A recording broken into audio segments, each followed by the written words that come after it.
Good morning, how are you? Just fine. Just fine. I'm Pat Michael, I'm a volunteer with the Middletown Historical Society.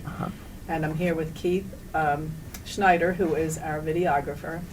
And we are coming from the Appoquinimink Community Library in Middletown, Delaware.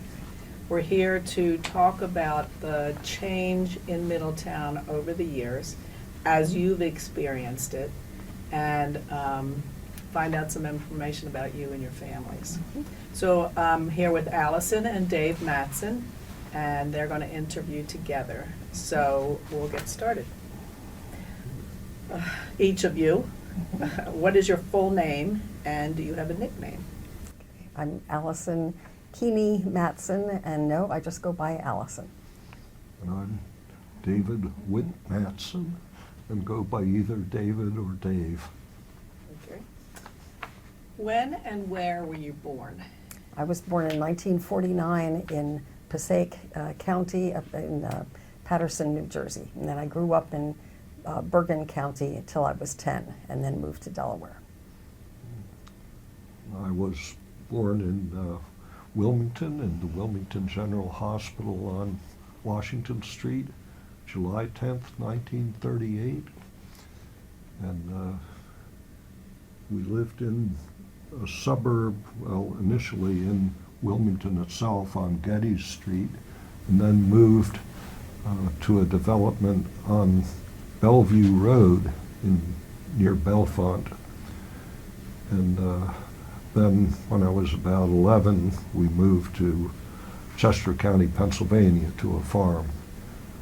And finally, I moved back to Delaware with Allison, and we've lived here in Middletown for 53 or 4 years. Since 1972. Okay. And how did your families come to live here? Why did you come to Delaware? Our parents went to the same church in Newark, Delaware, the Unitarian Church, in the Unitarian Fellowship in Newark, Delaware, and so we got to know each other through church activities up in Newark. That's why you But- moved? Well, I think the reason we moved was I was working for the Department of Transportation in Dover, and Allison was teaching at the time in Newark at the University of Delaware. So we were looking for a place which split the commuting distance for both of us. Mm-hmm. And we settled on Middletown. Were there other family members that came to the area, or was it just you, your immediate family? Just our immediate family. No one else lives Right. around? Okay. Well, and now our three daughters all live in Newcastle County, and one of our daughters lives on East Cochran Street in Middletown. What was your house, your original house here? What was it like? Like, how many rooms? Did you have electricity? Did you have running water?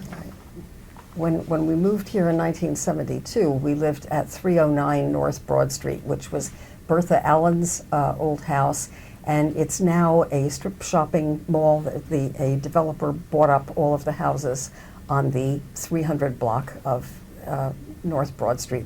It's now where Pat's Pizza is, and a Chinese takeout place is. But you know, The house, we really loved the house and spent hours and hours fixing it up, rewiring. we added a bathroom downstairs. There were nice features, like a little entryway which had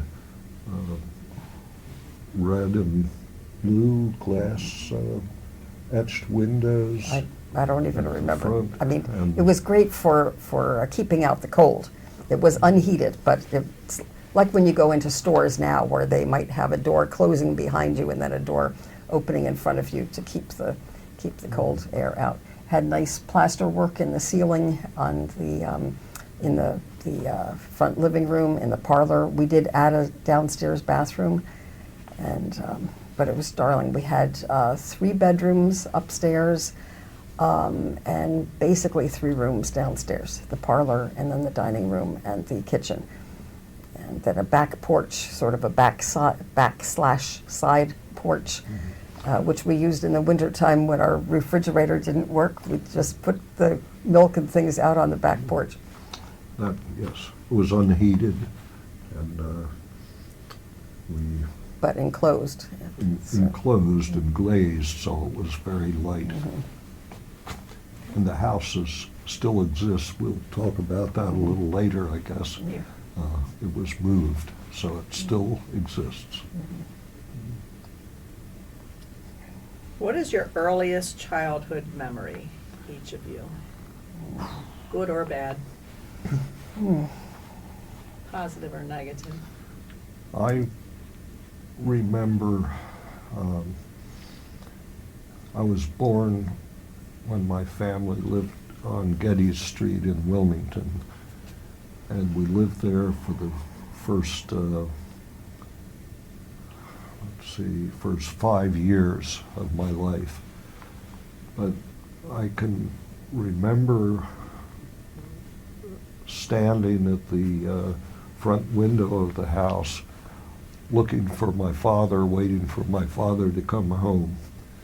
And I think that's the first memory I have of the house and the earliest memory I have.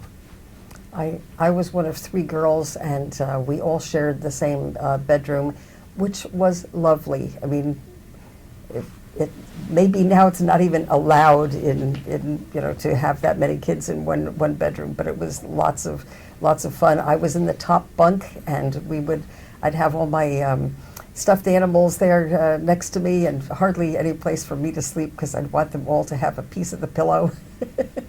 And anyway, my sisters and I would about every month or so, we'd have our 3 little sisters meeting, where we would discuss about what we were going to get Mommy for Christmas or something. Our father had died when I was 1 year old. But the thing that's amazing is those 3 sisters are still alive, and we still have our sort of 3 little sisters meetings now. We'll all meet in Washington, D.C. for 3 days and 2 nights or something like that. So it's great. Good memories. Mm-hmm. What kind of games did you play growing up? I, from the time I was 5 years old, I lived on Bellevue Road in Bellefonte, and all of our waking hours were spent outside. Mm-hmm. We had a double lot, and it had a fairly level spot on it, which we used for a baseball diamond. And never remember breaking any windows in the house, which was not that far away from the home plate. But we always were out climbing on what was called the Big Rock on the road next to us. And we built tree forts in the woods. We just spent all our time bicycle riding, sledding on Bellevue Road, and outdoors. We often didn't see our mother except at lunchtime if we were hungry, and at dinner time when we came in. And it was an outdoor life. And all the children in the neighborhood, I think every house on our block had children. It was a wonderful place to grow up. I remember going ice skating in the winter, and that was lots of fun. Where it was not at some rink. This was really out on a pond or part of a small river, or whatever. And I remember in the summer, if it was a terribly hot day, I remember actually enjoying going outside and taking a little stick and popping the little bubbles on the tar that would be have been put down on the cracks in the road or whatever. It was fun. to do that. Anyway, but and then when I came to Newark in 1959, I remember my best friend taught me how to play jacks. And we played jacks every place, any place that had a floor, we could get down on the floor and play jacks. I remember skating at the Finicerios. Finicerios owned a lawn cutting and lawn mowing and landscaping business next to the Seton Villa orphanage for girls, and we would skate on the pond there and just had a great time. What was your favorite thing to do for fun? Did you go to the beach? Did you go to movies?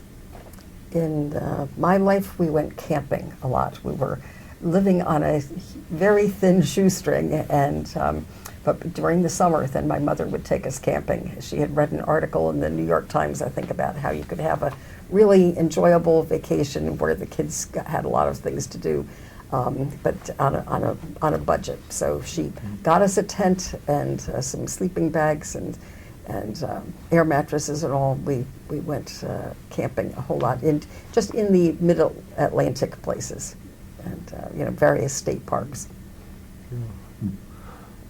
We always looked forward. I had two brothers, a younger brother and an older brother, and we always looked forward to going to Missouri and Wisconsin in the summertime, where we would spend about 1 month between our two grandparents who lived in St. Joseph, Missouri, and Oregon, Wisconsin.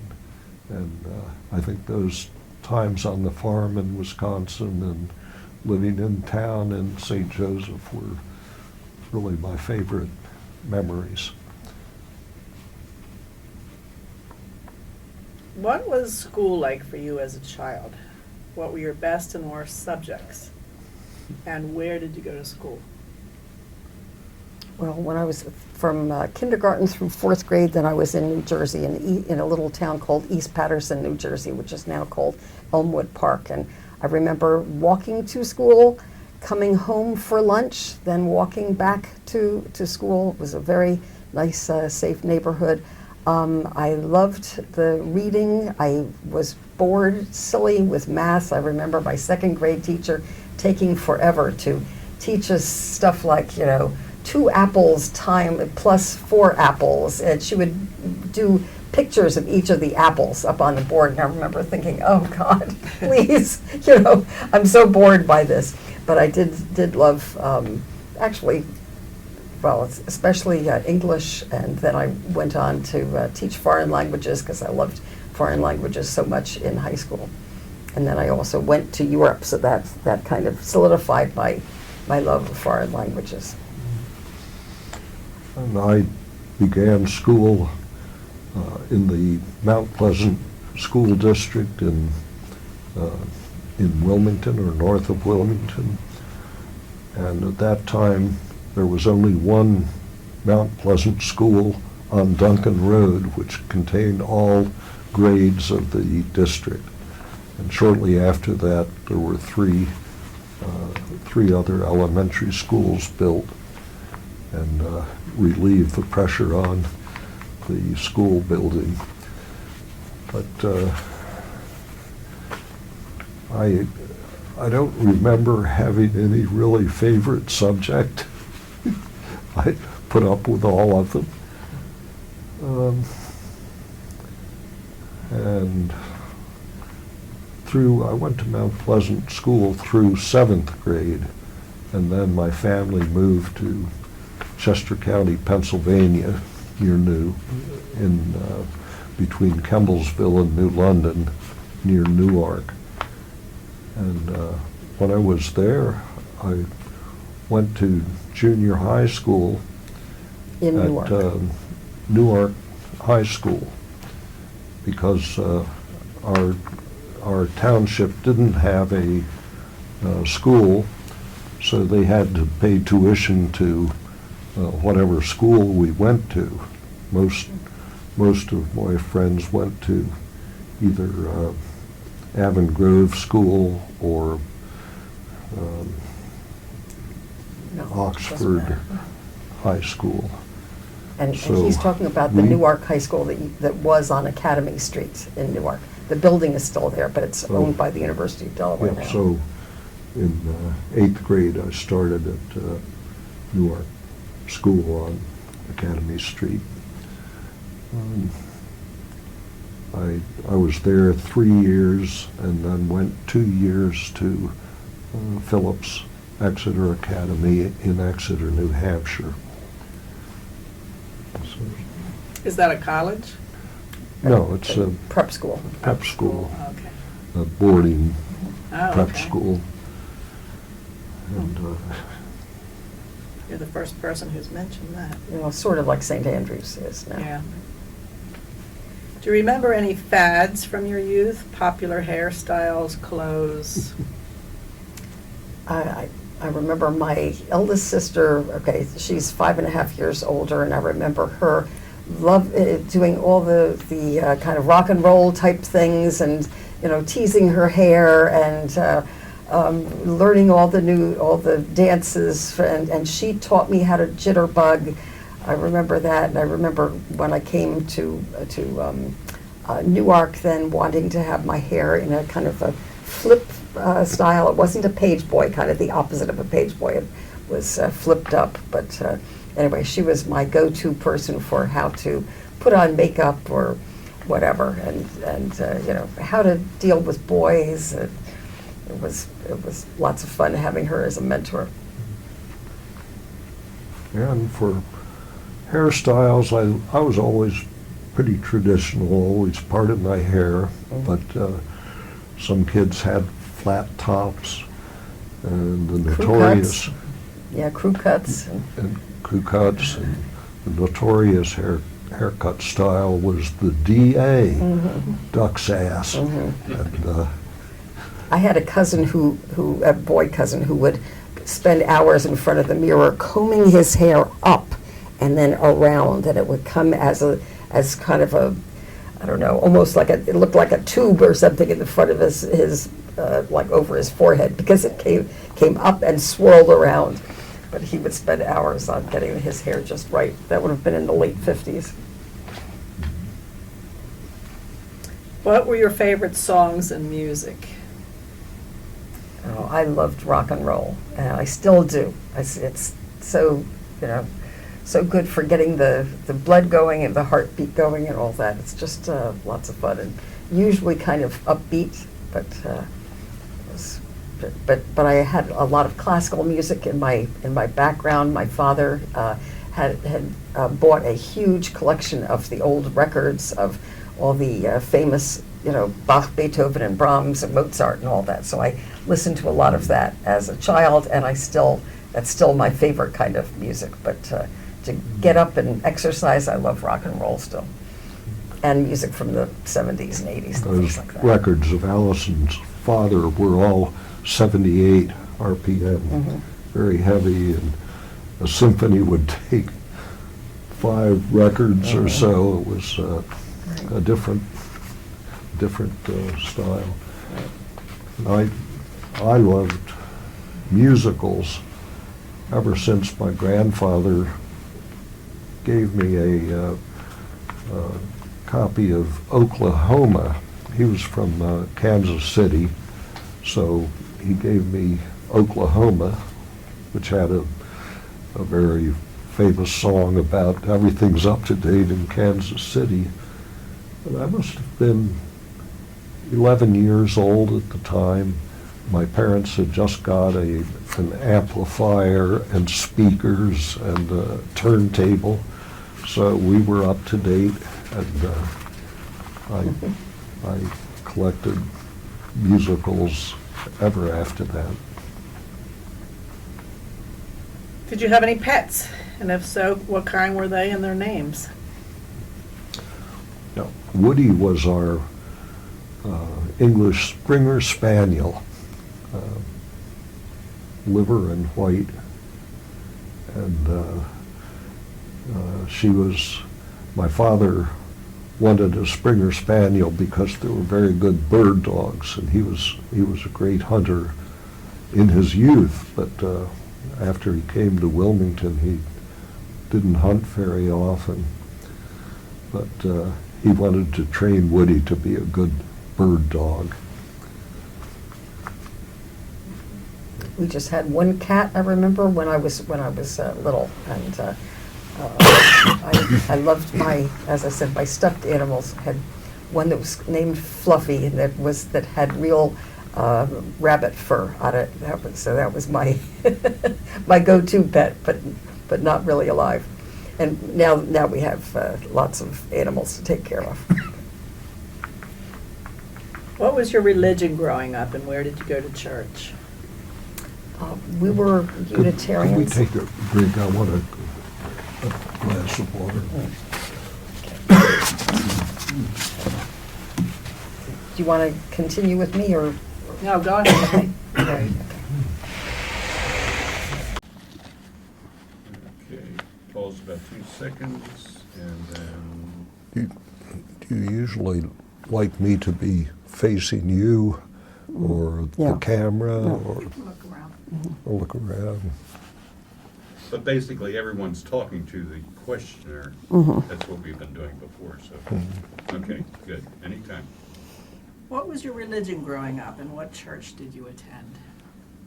Well, my mother had us go to the Unitarian Church in Paramus, New Jersey, and then when we came to Delaware, then we belonged to the Newark Fellowship in Newark, Delaware, and that's where my mother met his parents. But then once we moved here, then I became a member of the Presbyterian Church here, what used to be called Forest Church, and now it's called Church on Main. And David was not technically a member of that, but he supported the church in lots of ways as treasurer and on the maintenance committee and all that. So. And I grew up in the Unitarian Church in Wilmington, which was located in the city at that time, and our Sunday school programs and the church itself was really Christian-oriented, which the Unitarian Church in its present form has kind of drifted away, or it's begun to include many other world religions and teachings. But we always went to Sunday school.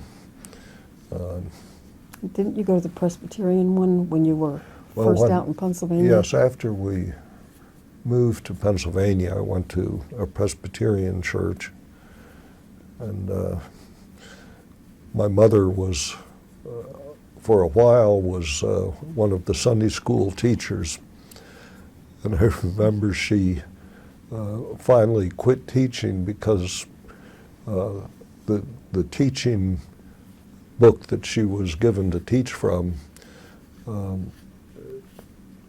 required her to say that she believed in the devil, and she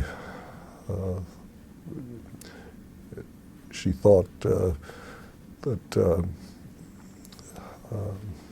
there was, of course, evil in the world, but she said, she told the Sunday school superintendent that no, she couldn't teach if she had to say that she believed in the devil. But otherwise, I had a well-founded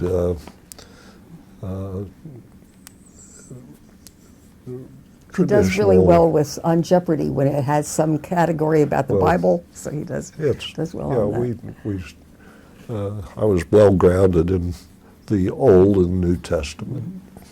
And my mother had become Unitarian, I think, as a backlash kind of against her family. Her grandfather had been terribly strictly Congregationalist and gave hugely long graces, like prayers before they would have their dinner, and everything would get cold, and he would give her money for memorizing Bible verses and stuff like that. And when my mother, got out of the house, she just figured, no, no more of that.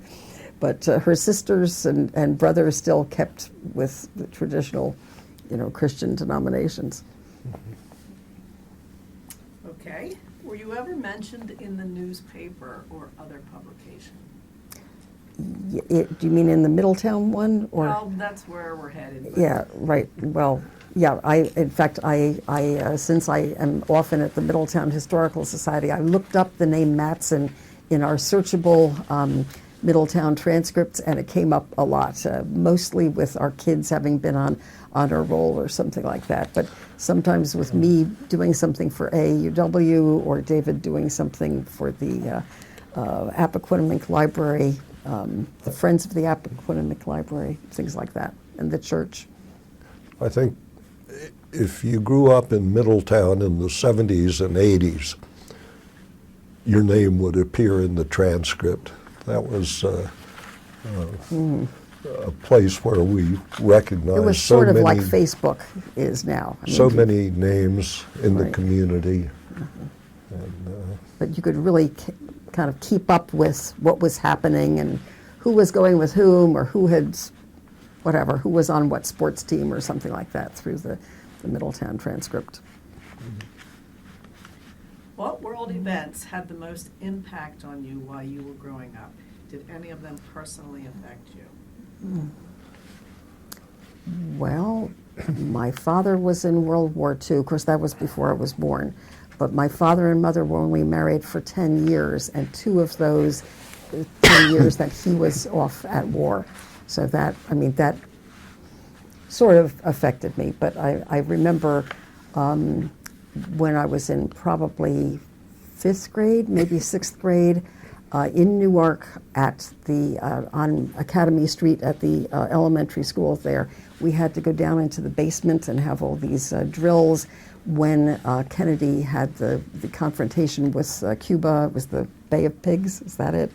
Anyway, where we were afraid that we were going to have some nuclear bomb dropped on us. And I remember crouching in there. We had to be in the dark with our knees up by our chins and our heads tucked under with our hands like this. And I just remember feeling scared about that. And then, of course, 9/11 was totally devastating. We were expecting our first grandchild then, and our daughter said, "What am I bringing him into?" I was 7 years old when probably the most significant historical event occurred, and that was the use of the atomic bomb in Japan.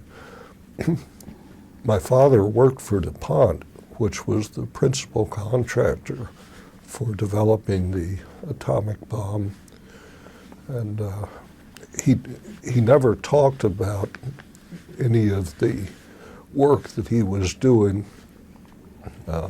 connected with it. We just knew that he went to Wilmington every day and traveled to Hanford, Washington, and White Sands, New Mexico, and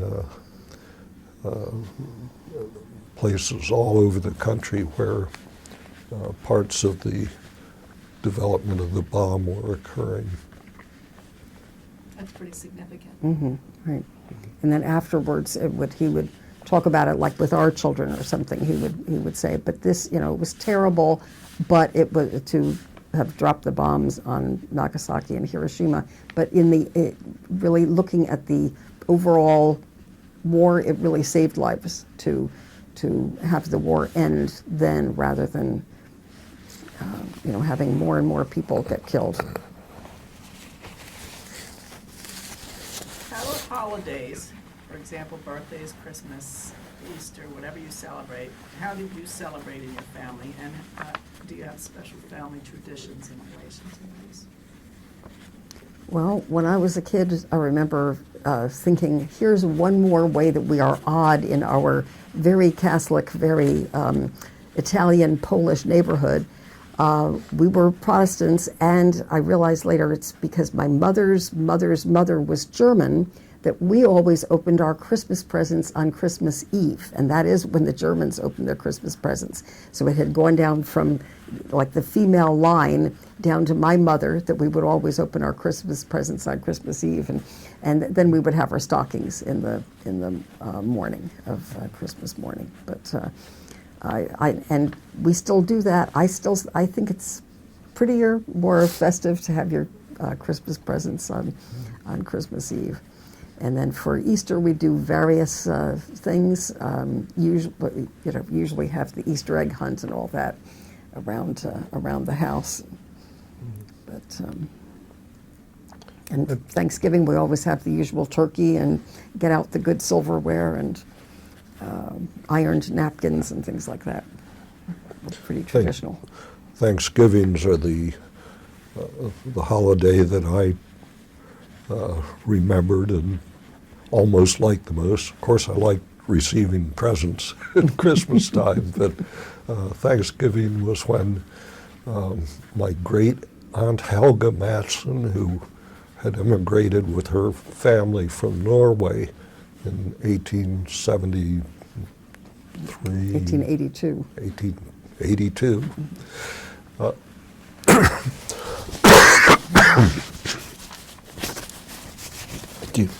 Do you want me to begin again? No, just keep going. Just keep going. Oh, and so my great aunt Helga, who lived in Brooklyn, New York, would always come. She was a real raconteur and would spin stories about her world travels. And my aunt Helene, who was my father's sister, lived in Elizabeth, New Jersey. So she would pick up Aunt Helga from a railroad station and bring her down to Thanksgiving dinner. But we also often had other family relatives and friends of my parents. It was quite a day. How is the world today different from what it was like when you were a child? That's a big one. I know it's a big question, but Well, okay, I feel more stressed with modern life now. Like what I just did the other day was I said to David, I'm done with playing solitaire on my phone. I'm just going to go. I found an actual pack of cards in a closet, and I said, this is the way I'm going to play solitaire now, because I get so stressed where there are all these pop-up ads and all the things where they want you to now subscribe to some different solitaire thing or whatever, and it's just, I think it's just kind of stressful. And here's another example. I was trying to park in Wilmington at night the other day, and I had brought along cash, I brought along credit cards, I had everything I needed, my tickets to the show and my driver's license and my purse and everything. And I know Wilmington fairly well, but the place that I ordinarily park was closed for construction there, so that I had to go to a different place. It said public parking up at the top, but then when I got in, you couldn't just pull out a little stub, little piece of paper or whatever, and then pay with your credit card as you leave, like you do in most parking areas. No, they took a picture of your license plate, and then you had to do it all on your phone. And I had my phone with me, but I didn't have the darn QR code thing set up. So and I was trying to pay with my phone. Ended up just leaving without paying, and then a few days later I get a letter in the mail from San Francisco saying that I owed $68 for parking there. Then I got on the website that they give, and there's no way on their website that you can complain or call them or talk to somebody or explain what happened or whatever. So I find modern life in lots of ways more stressful. On the other hand, 2 of our daughters are in England right now as we speak, and it's thrilling to be able to get pictures from them right away as it happens, so it's certainly a double-edged sword. Yeah, I think the main thing that's changed with me is when I was growing up, all the communications you had were face-to-face. Well, or on the between phone. your teacher and you, or your friends and you. Yeah. And we did have newspapers, of course, but we didn't have television until 1953 or 54, when I was, I'd already been entered a boarding school, so I didn't even have television growing up. But that communication now has become so online, Zoom meetings. You know, you don't have the individual contact that we used to have. And the skin-to-skin kind of, you know, and face-to-face. It's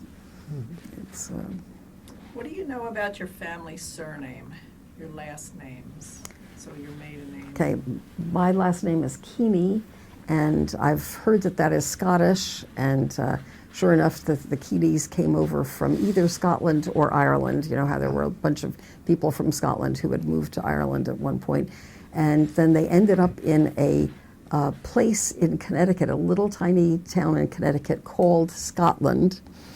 And David and I went and found this little tiny town. It's no bigger than Townsend. And there they have a historic marker saying that I think this was the only town in all of Connecticut where all of the men signed up to be in the American Army. You know, like nobody had decided, well, I guess I'll go and live in Great Britain now. Mm-hmm.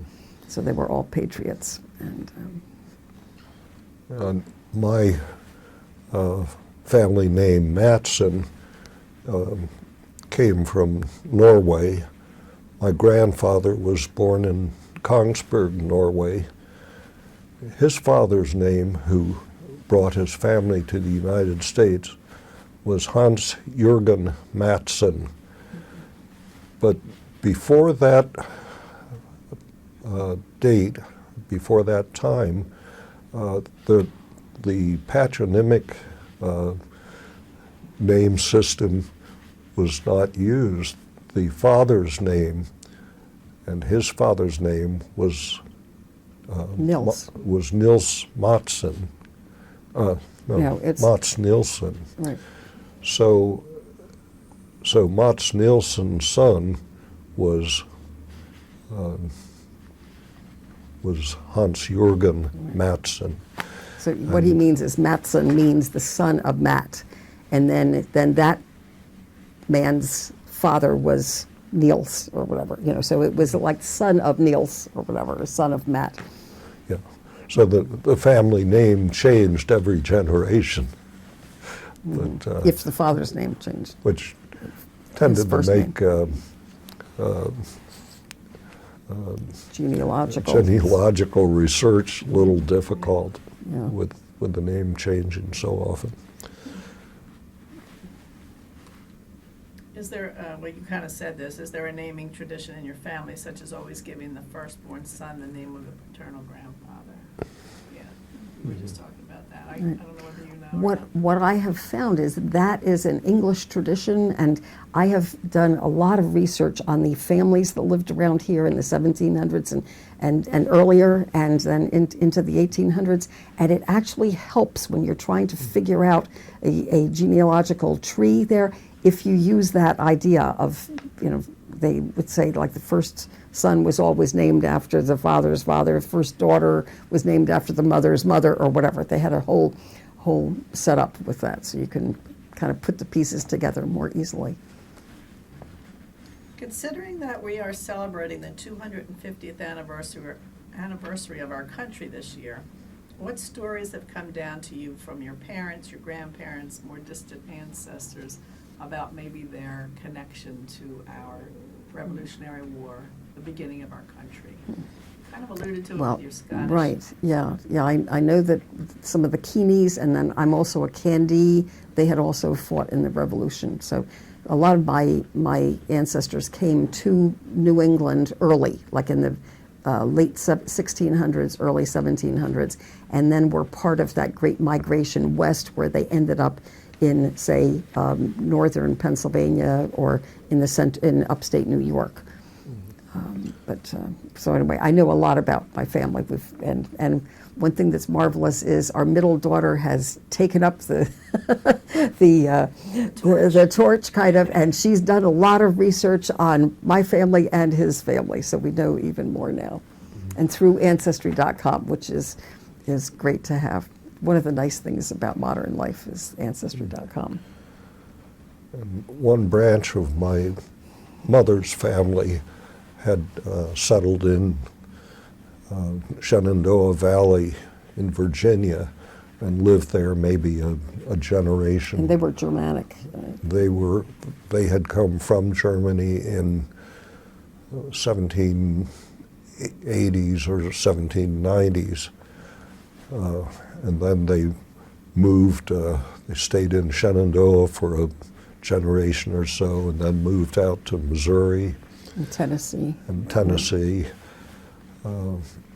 But my father's family was Norwegian.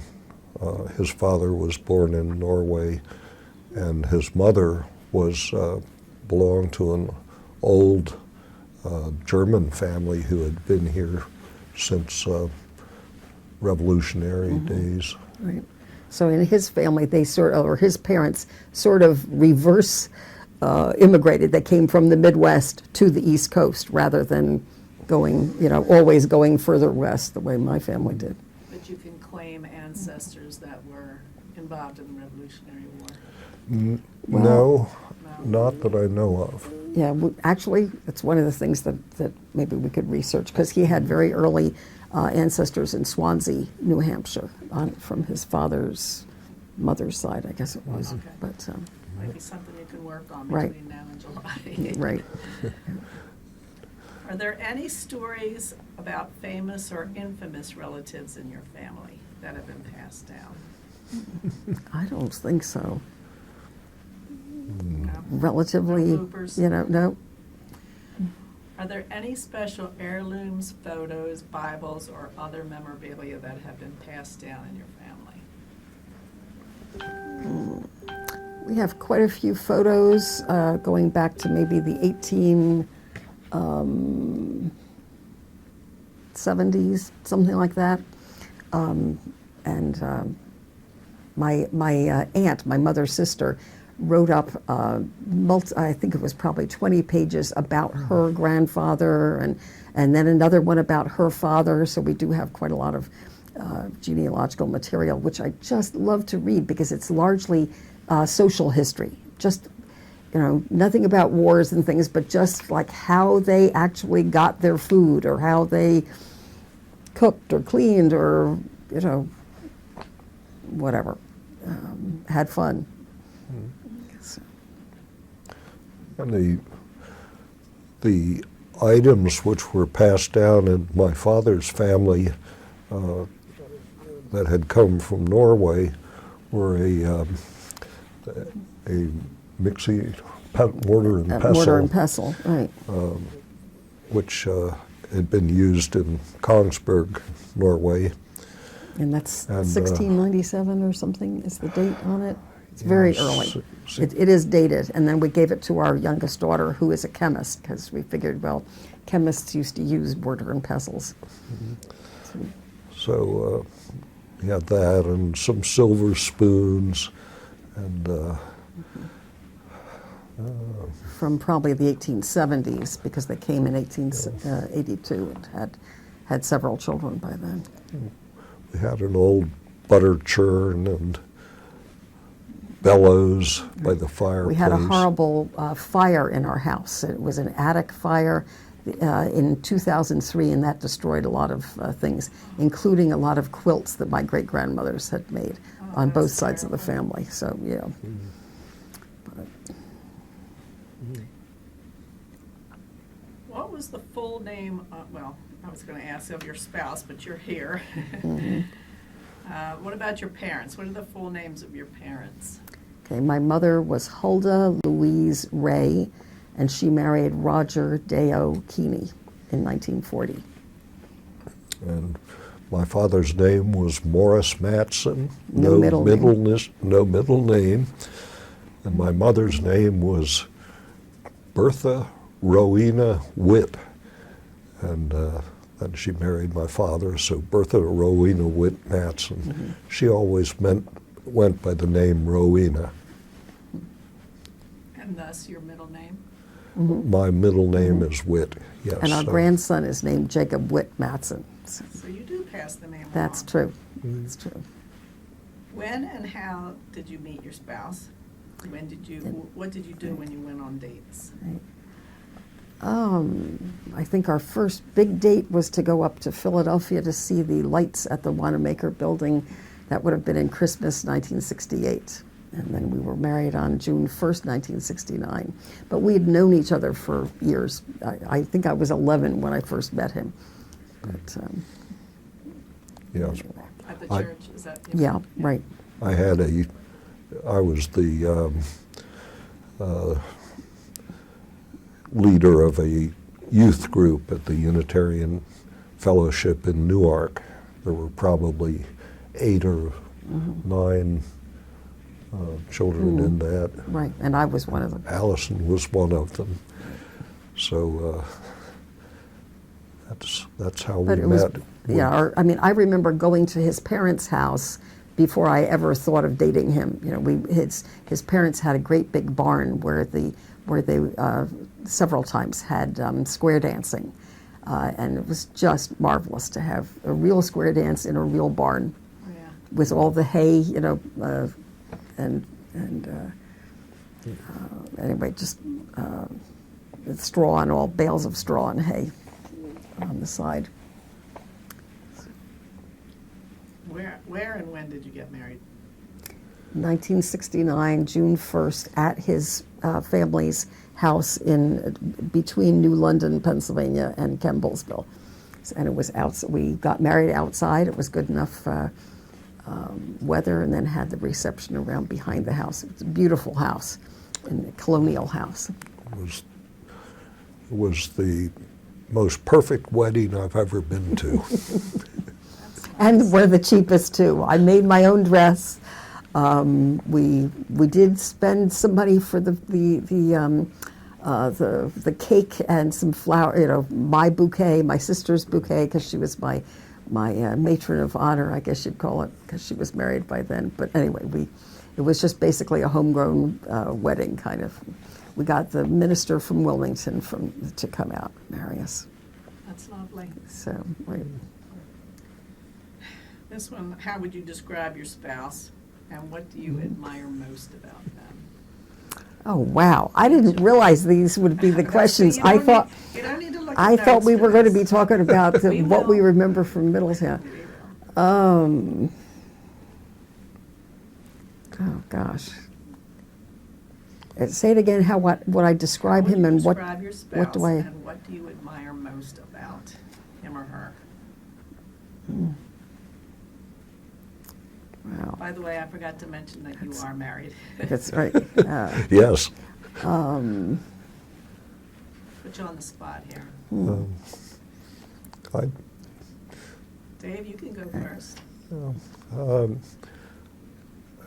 I think the thing I admire about Allison is, well, she's a teacher. She came from a teaching family, long tradition, and she has always had a real desire to learn and to teach.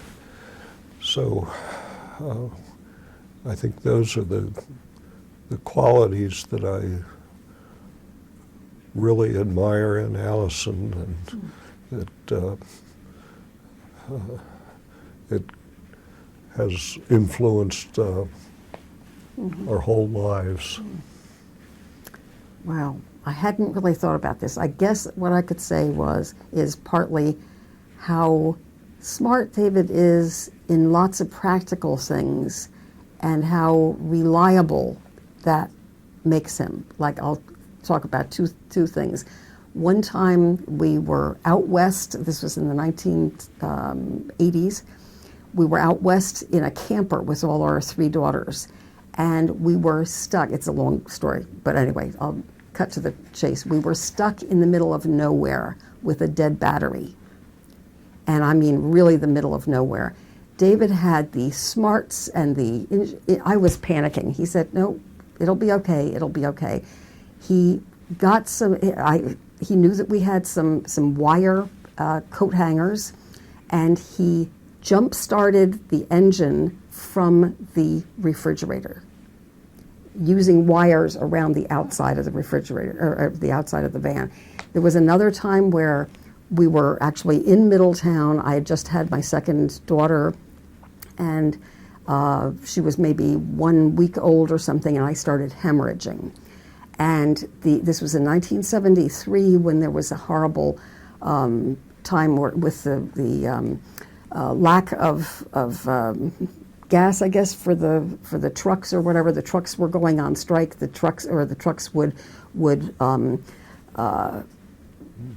drive in tandem, like next to each other at a slow speed, so that then even an ambulance couldn't get by.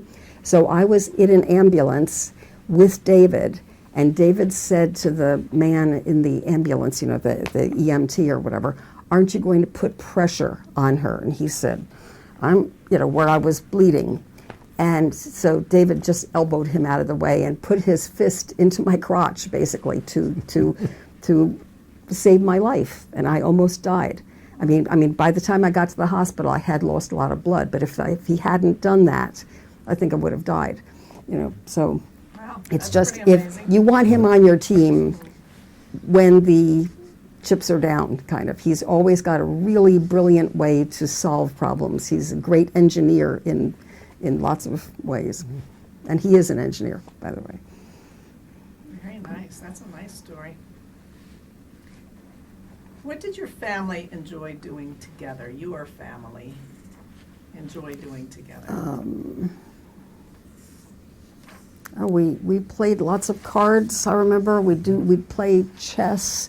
We camped, as I mentioned before. We sang. Some of my favorite memories are my mother played the piano, and we had an old piano that we just kind of made our own fun. She would play the piano and say, "Come on, girls, let's all sing." And we'd sing around it sounds very Victorian kind of, but sing around the old piano. And we could say, "Can you now play, something else," or whatever. She had a bunch of different songbooks. So we would sing some hymns, but largely actually Scottish songs, and lots of songs from her.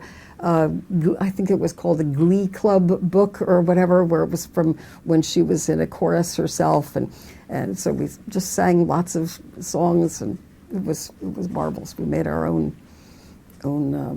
fun. I remember we played a lot of board games with the girls, with the children, Yeah. and Things outside too. and we have a lot of snow on the ground, snow and ice. We did charades. We had a little hill by our house, and we'd take the girls out to go sledding, and either sled or use flying saucers to slide. Right. It was really fun. They always think the hill is bigger when they're that size. Oh, I know. Yes. I know. Yep. What was your profession, and how did you choose it? I was a teacher my whole life in various schools. I had the last 17 years right here at Middletown High School. And I chose it, I think, because I remember in high school, I had various thoughts of becoming a ballerina, because I took a lot of ballet lessons. I wanted to become a dance therapist at one point. I did one of those tests, in school where they're trying to funnel you into some profession, and they told me I should be a dentist.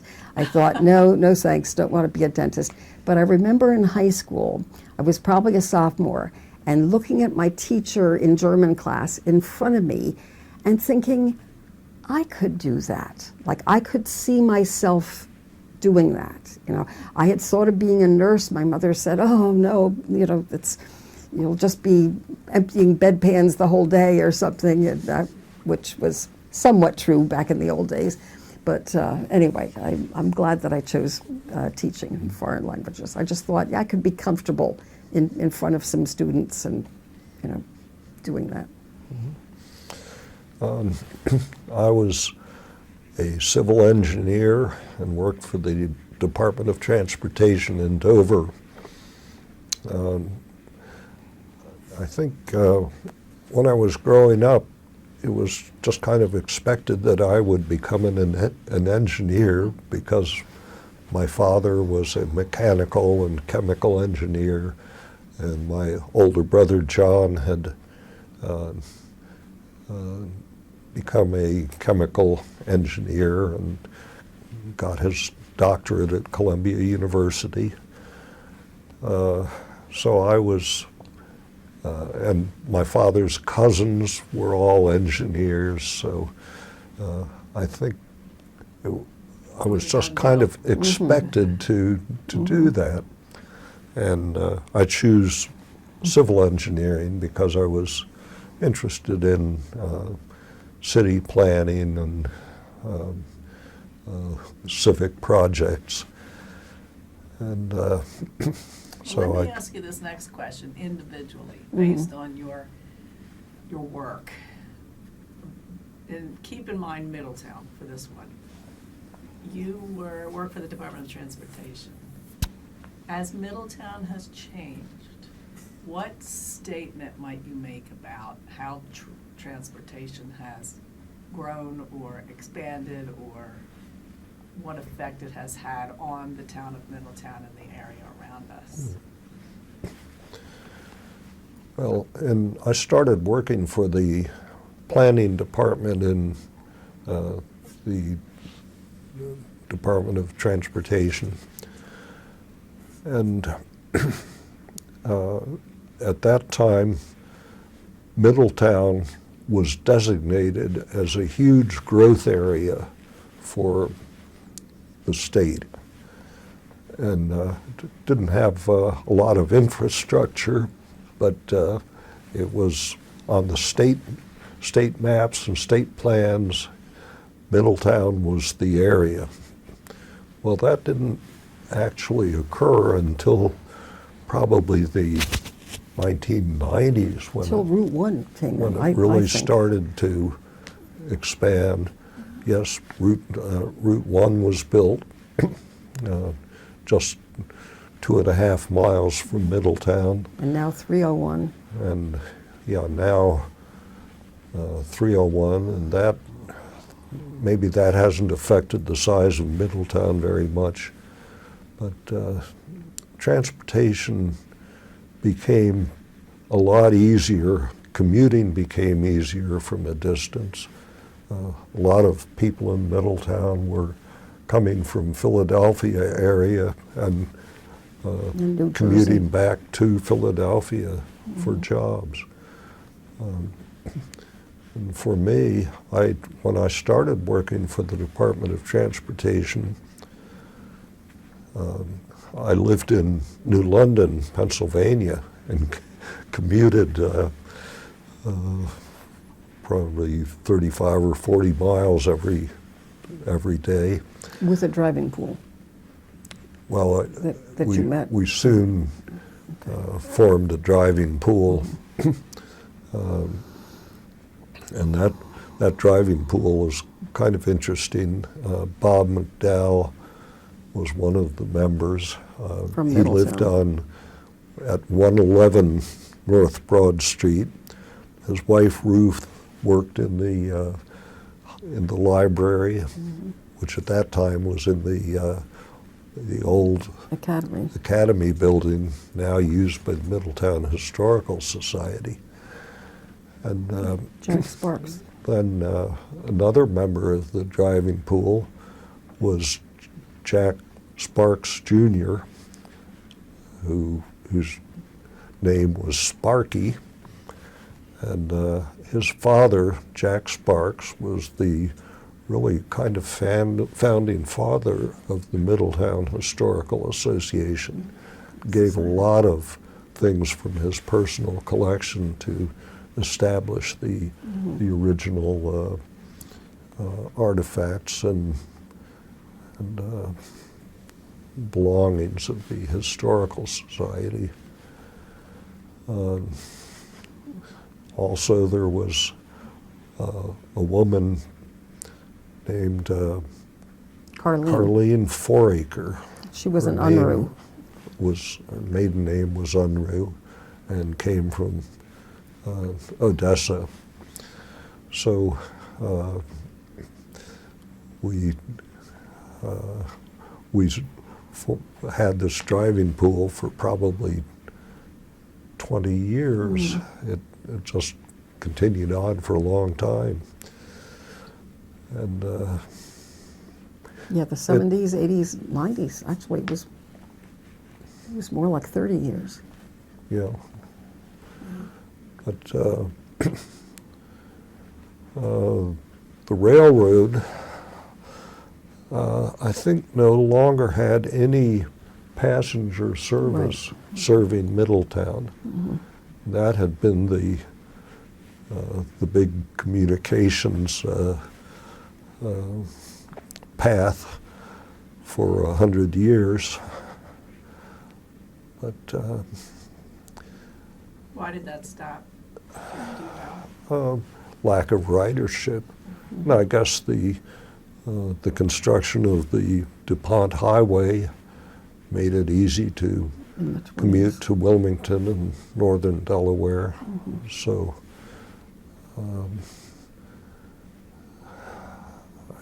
I guess that's why the railroad service I think from the 1850s to the 1950s, that was kind of the way for Middletonians to get up to Wilmington and Philadelphia and all. Okay, so Allison, education, big changes Yeah. over the years. I know you came here in the 70s. There was a lot of change prior to that. I don't know if you know about that history. I'm sure you do since Yeah. you're a history bug, but Right. can you talk about how the education system has changed and your own experience working within that system? Like the number of schools has changed, Right. integration occurred, all those kinds of things. Well, looking back on it, I had a marvelous, marvelous education at Newark High School. It was called the Newark Special School District. They actually taxed themselves more so that they could hire better teachers. So I had a very good foundation myself. And then I think when our kids were going through school, they had quite a good foundation too. Not maybe as much memorization as I did, but you know, and I don't mean that memorization is great.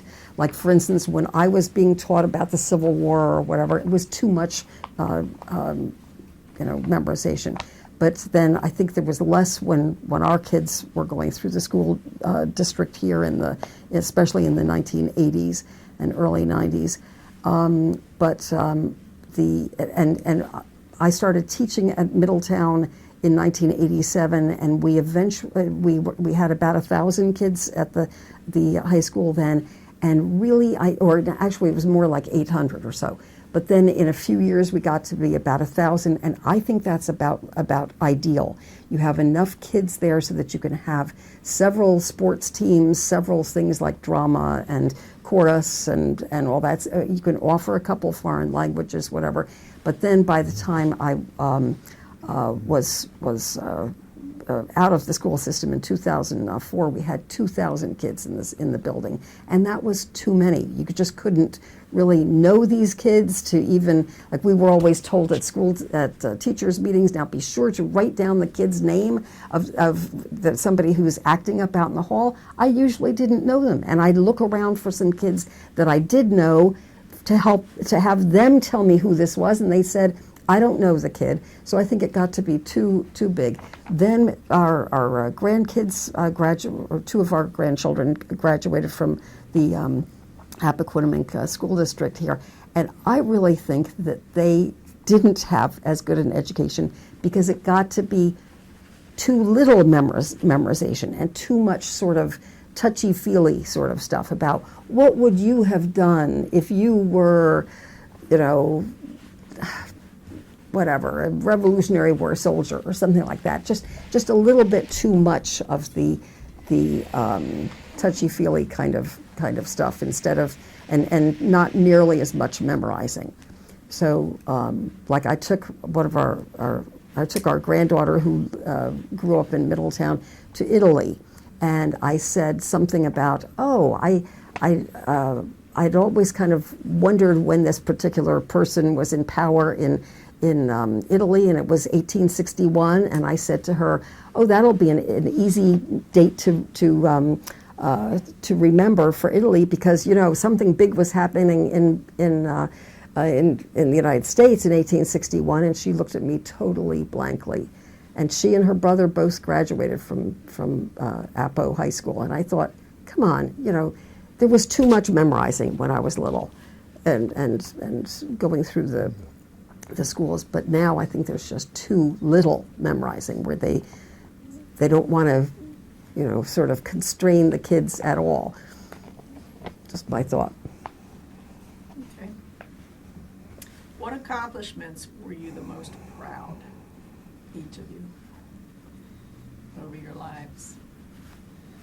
Well, I think probably buying the house that we live in now and fixing it up. Fixing it up had been lived in for 12 years or so before we moved in, and there was a lot of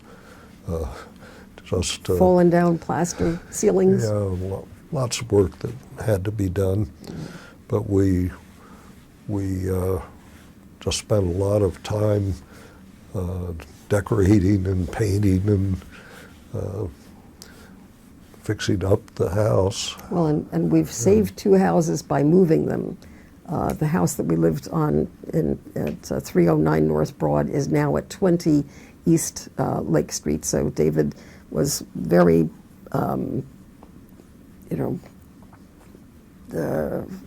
powerful in getting that accomplished. Then we also moved the Green Lawn Manager's, farm manager's house that had been on North Broad Street, about where the Dutch Market is now, more or less, and moved it out to our place, and it's now 301 Greer's Corner Road. So we have moved two houses plus fixed up our own house too. And so we're big preservationists. Not that we think that every building should be saved, but at least some representative ones that have nice woodwork, nice bones. That's nice. In it, Very right? good. Very big job. We've done a lot Right. with helping Forest Church. Also, David has been, up on ladders, painting, and down in the cellar doing work and all that to help with that building too. Okay, now getting into Middletown, dig deep into Middletown. How has the recent development affected the area? You weren't around when you were young, so you don't have that perspective, but from the time you came here, it has changed a lot Oh yeah. from the 70s onward. How has, in your perspective, how has the development changed the area? Well, In whatever when regard we you want, Okay, housing, yeah. education, transportation, industry. when we first moved to Middletown, we started meeting people in the community, but it was remarkable. Middletown might have been 5,000 people at that time, but we knew so many people. Anytime we'd go to Archie's Food Right, or what was the name of it? Yeah, ShopRite, I think. ShopRite on North Main Street. We would North always know people who were shopping, and of course Archie Himself was there. himself, and what was the name of the kind of greeter that always Oh, said Methodist guy. hello? Yeah, right. Yeah. I can't think right now, but my thought was when we first moved here, it was unbelievably old-fashioned. I mean, just really astoundingly old-fashioned. Nice in some ways, like for instance, we just had the one car, so if he had the car for his driving pool and I needed to shop, I would put my baby in the shopping in the stroller and take her out to you could walk to the bank, to the food store, the liquor store, the bakery. There was a separate bakery, Grimminger's on North Broad, whatever. You could do your shopping all there. And there was just the one traffic light. You know, people gave directions as to go to the stoplight or go to the Four Corners and make a left or something. But it was very old-fashioned. Like I remember one time, I had put my baby in the stroller and was going out to shop, and all the stores were closed. And I came back to Ruth McDowell's house. Ruth McDowell was the only woman I knew in town at that time at 111 North Broad. And I knocked on her door and I said, Ruth, what has happened? What's the matter? I can't shop at all. Everything is closed. And she said, well, Allison, it's because it's Wednesday afternoon. Everything closes at noon. And I thought, oh my gosh. So anyway, that was a little too old-fashioned, I would say. And I was actually glad when we finally got our first sub shop, the first Chinese takeout place. I like that we have a bowling alley. It was, it's fine with me to have some expansion. It was nice to even have our first McDonald's come to Middletown, but now we just have too many places. We have so many places to eat, for instance, that they don't even stay in business for more than a few years or often. Anyway, it's just gotten to be too many. And I was glad to see the first hotel coming in, first kind of motel, but now we have 4 big ones west of town, and that's just too much. I don't know. I think it's just going too far. But. Have anything else to say, Dave, about that? Well, Middletown was a little strange. Of course, the first few years I was familiar with Middletown. It was just driving through on the way to work to Dover or driving home. But one of the peculiar things was in the wintertime, the town would plow the snow to the center of the road, of the street. So it made just like a little wall. A wall running down the median, and you drive on the right side or the left side. But that made sense because you didn't want to, plow people in like their cars. You didn't want to have all the snow being pushed up against the cars. And they didn't continue that practice very long, and no one seems to remember that, but I certainly do from driving through town. I remember in 1973, we were fast asleep, and we had parked our car out in front of the house on North Broad Street, as everybody parked their cars, on right in front of their house. We had no garage or anything. And in the middle of the night, there was a god-awful crash. And in my kind of fog coming out of my sleep, I thought, oh my gosh, the whole china cabinet must have fallen over. But then I got downstairs and I looked out, and it was a truck that had smashed into our car, because back then that was considered 896, Route 896, and all the big trucks could come barreling past our house on North Broad Street. So I don't know if it was that accident or too many other ones, which then made the highway department say, no, we're going to have trucks funneled around Middletown and not go through Middletown anymore. The whole east side of Broad Street allowed parking, so we parked, and we knew it was that sometime we had no might garage, get. we had no driveway. We had to Yep. park there, you know. That's true. Okay. This kind of is similar, but how has the community changed? Not necessarily the streets and the stores, but how people interact with each other. Lots more churches.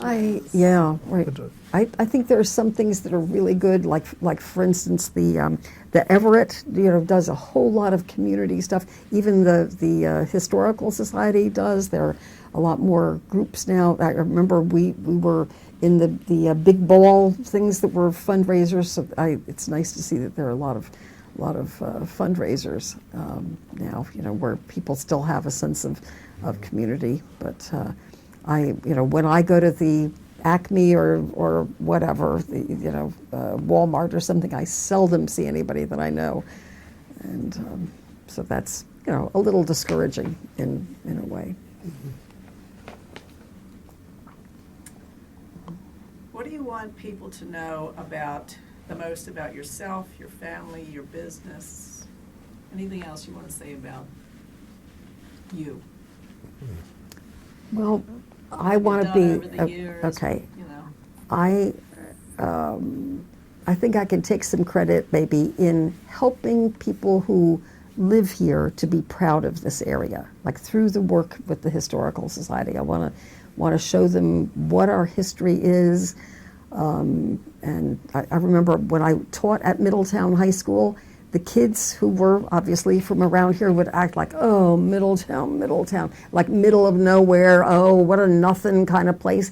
And I'd say, no, guys, this is a fascinating place. We're called Middletown because we're the middle of the portage between the Delaware River and the Chesapeake Bay or whatever, and anyway. So I think we've done quite a lot at the Historical Society to bring people's awareness to what Middletown has been over the years, how it's changed. I think the houses that we have lived in, and two of them we have moved, really deserve to continue to be used and exist. I'm glad we saved them. The house which we moved from North Broad Street, from the What's now the shopping center, the big the shopping center. Yeah, that was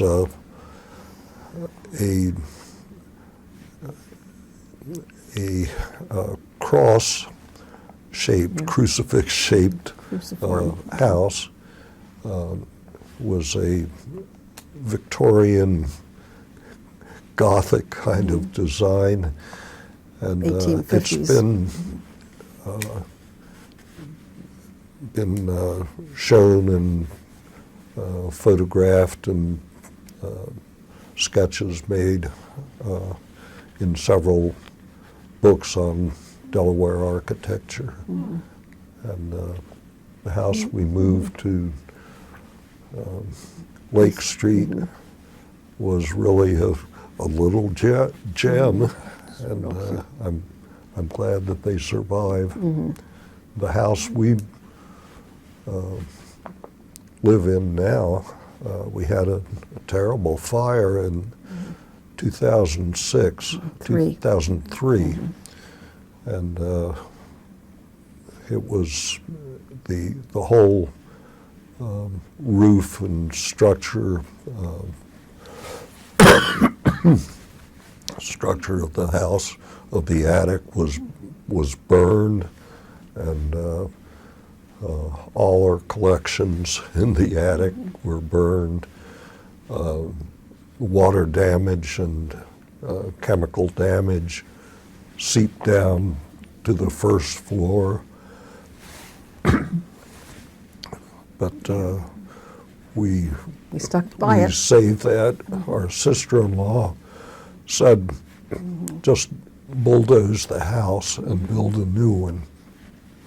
But we persevered and Well, and what really Save the upsets house. us is when things like, for instance, on Main Street, there have been two structures that were just bulldozed with no hearings in front of the city council or whatever. You know, the old Schreppler house that was just west of Forest Church was just taken down with an hour and a half. And it's just to have no kind of hearings, no permits, no nothing. And then, of course, also the old Victorian store that was at the north east corner of Broad, Main, to have that taken down, you know, with just willy-nilly. Just, no, I own this place. I can totally do with it what I want. It just seems horrible to have that little guardrails, or that, you know, few guardrails to changing a community so much. What do you want people to know the most about Middletown's past?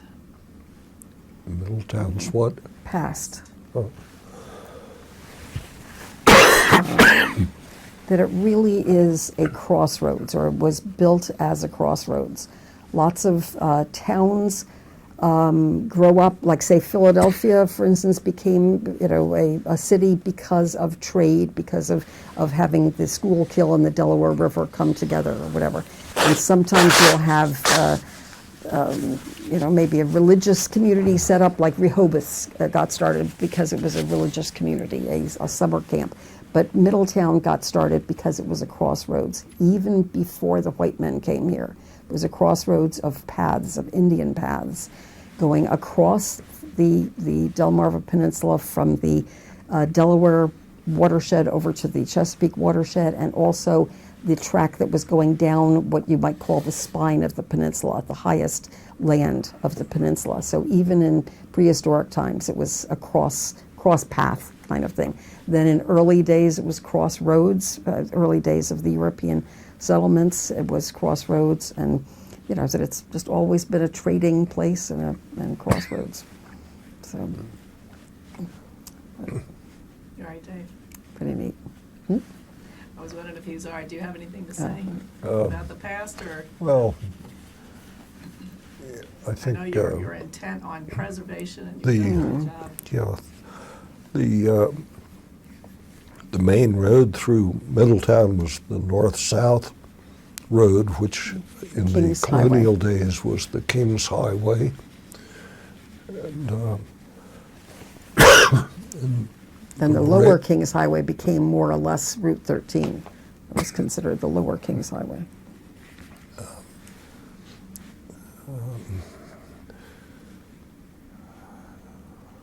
That's it. Okay.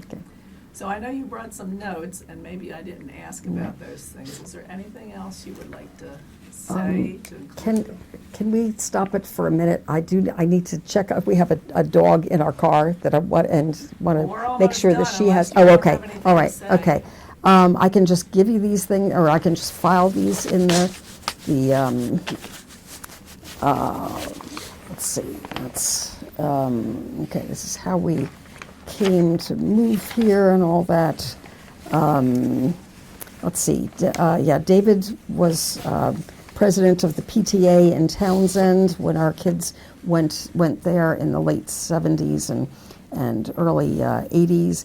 We remember going to the fairs, the May fairs at the Broadmeadow School on South Broad Street, just north of where the school is now. They had pony rides, petting zoo, antiques auction, and all that at the nice May fair each time. Let's see. We started going to Dr. Cook when we first came here in the 1970s, and he had his dentist office above what I call the 1930 building. There's a building on the north side of of West Main Street where it says 1930 up at the top, and he had his office, he rented a place in the second floor of that. We still kept our doctors that we had from Newark, but we came here for our dentistry. Let's see. Oh, and David was very involved in the Friends of the Appoquinimink Library. You had used book sales and Christmas caroling. Where was the caroling?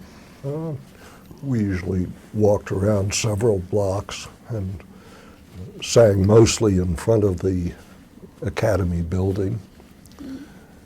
And at that time, we would raise maybe $20 or $30 at most for the book sale? Book sales and the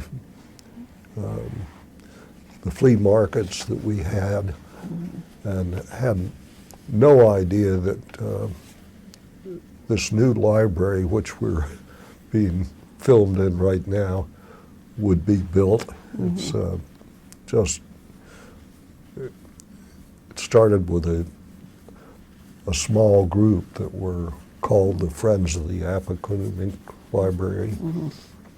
Another accomplishment of yours. Right. Yeah. And one of the things that I'm proudest of is when I was a foreign language teacher, that I took students to Germany and France and Spain and all 16 different times. And lots of times it was for an exchange where we would go and stay in people's houses in our partner school, with kids who went to the partner school, and then they came back here and stayed in houses in the Middletown area. David, as I was saying, I belong to the Forest Church, but David was in charge of lots of fundraisers, like you had the bus trips up to New York. We had ham and oyster dinners, spaghetti dinners, and spaghetti suppers and all that at the church for fundraising, and that was nice. Where people would just come and sit and talk face to face. It was great. But anyway, let's see. We did a whole lot with the Peach Festival and with other fundraisers at the Historical Society. And then I retired in 2004, and I did several exhibits at the Historical Society, including the first one I did was on peach growing in the area. The next one was on education in this area, followed by the next year on Middletown as a commercial crossroads. And then in 2011, we did one where it was called, and it was set up for the 150th anniversary of the incorporation of the town in 1861. And that exhibit we called What a Difference 50 Years Makes. And we had different areas of the room, starting with 1611. Like, what was this area like in 1611 when there were no white men here, no Europeans here? Then in 1661, 1711, 1761, whatever, up until 2011. And that was a really, a great exhibit. I thought it showed a whole lot about the history of this area. So. Yep. Well, thank you very much. I You're appreciate very you welcome. coming in. We appreciate your coming in You're and very taking welcome. the time to support this project. I appreciate you guys doing all this too. Thank you, Allison. It's and great. Dave. Very good. It's certainly worth doing. Oh, yeah, We're absolutely. glad It's to have a Right. great videographer Yeah. helping with this Well, and I project. think you'll be happy with the And it's outcome. nice to do it in a real methodical way, kind of, because we have been interviewing people just sort of catch as catch can, until now. So it's great to have this all so organized. Thank you very much. Okay, great.